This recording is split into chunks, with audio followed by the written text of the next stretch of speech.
It stands in silence, a hollow ring of stone scarred by time. Every crack in its walls hides a scream, a cry that no one remembers. Today, tourists walk its corridors laughing, taking pictures, unaware that beneath their feet lies the dust of 10,000 souls. The Roman Colosseum, a symbol of empire, of power, and of unimaginable cruelty.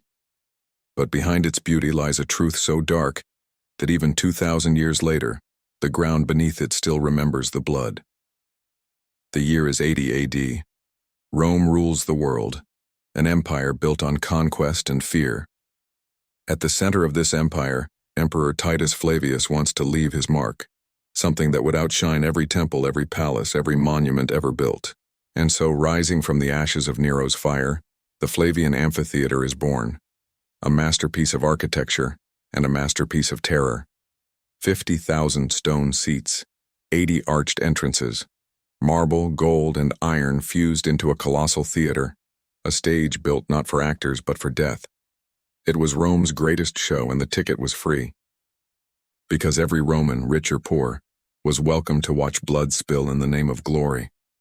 When the Colosseum opened, Emperor Titus promised 100 days of celebration, 100 days of slaughter. 10,000 animals were killed in the opening festival alone.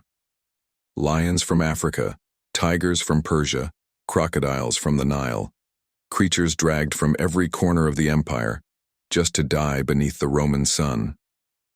The crowd roared as the first lion entered the arena. The gate slammed shut. Across the sand, a lone man stood, a prisoner, trembling, clutching a wooden spear. Moments later, the beast leapt and the people cheered. For them, this wasn't murder, it was entertainment. Gladiators, men trained to fight, to die, and to make death look beautiful. Slaves, prisoners of war, and sometimes even volunteers chasing fame. They lived in barracks, trained by brutal masters, taught to kill with precision and to die with grace. For a lucky few, victory brought fame, statues, money, even freedom. But for most, it brought only pain. When a gladiator fell to his knees, he would look to the emperor, and in that single moment, the ruler of Rome would decide life or death with the turn of a thumb. Thumbs up meant mercy.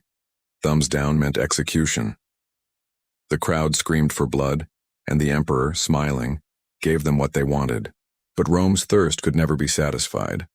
Soon even the blood of men wasn't enough. They began to stage elaborate scenes. Myths turned into execution plays.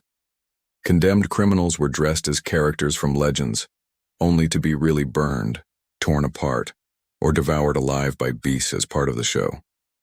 They called it reenactment. History calls it horror. Beneath the arena, a labyrinth waited, the hippodrome, 2 stories deep, dark tunnels, cages, and mechanical lifts. It was a world of shadows where slaves worked in silence to prepare the next act. You could hear chains dragging, animals roaring, the creak of wooden elevators lifting cages toward the light. When the trapdoors opened, beasts exploded onto the stage as if conjured from the earth itself. To the spectators above, it looked like magic. But below, it was a nightmare. Men living in filth, feeding lions, cleaning blood, knowing that one mistake could make them part of the next show. The Colosseum wasn't just an amphitheater. It was a factory of fear, a machine that turned death into celebration. As Rome's empire grew, so did its cruelty. The emperors discovered that the games could serve a greater purpose. Give the people bread, and give them circuses. Keep them entertained, and they will never question their rulers. The Colosseum became a weapon of control, a place to remind every Roman citizen that power belonged to the empire, and that mercy was weakness. When the empire faced famine or rebellion, the emperors gave the people more games. When Rome burned, the crowds were silenced not by justice, but by spectacle. Blood drowned the sound of truth. But slowly something began to change.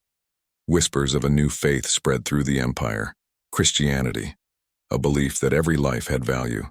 To the Romans, this was madness. And yet they found new victims, men and women thrown into the Colosseum for refusing to worship the old gods. they called them Christians. To the crowd, they were entertainment. To history, they became martyrs. Their screams filled the arena, but their faith refused to die. And over time, it was Rome's cruelty that began to crumble, not theirs. By the 4th century, the games began to fade. The empire's glory was collapsing, its treasury empty, its people tired. The last recorded gladiator fight was held in 435 AD. After that, the Colosseum fell silent. Earthquakes tore its walls apart. Thieves stripped its marble for churches and palaces. Nature crawled back. Grass grew over the sand where blood once flowed. But the echoes never left.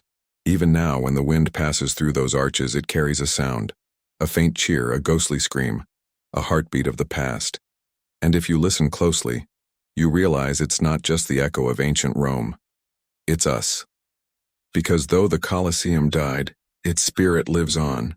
In our obsession with violence, in the way we watch others fall, in the way we cheer for pain that isn't ours.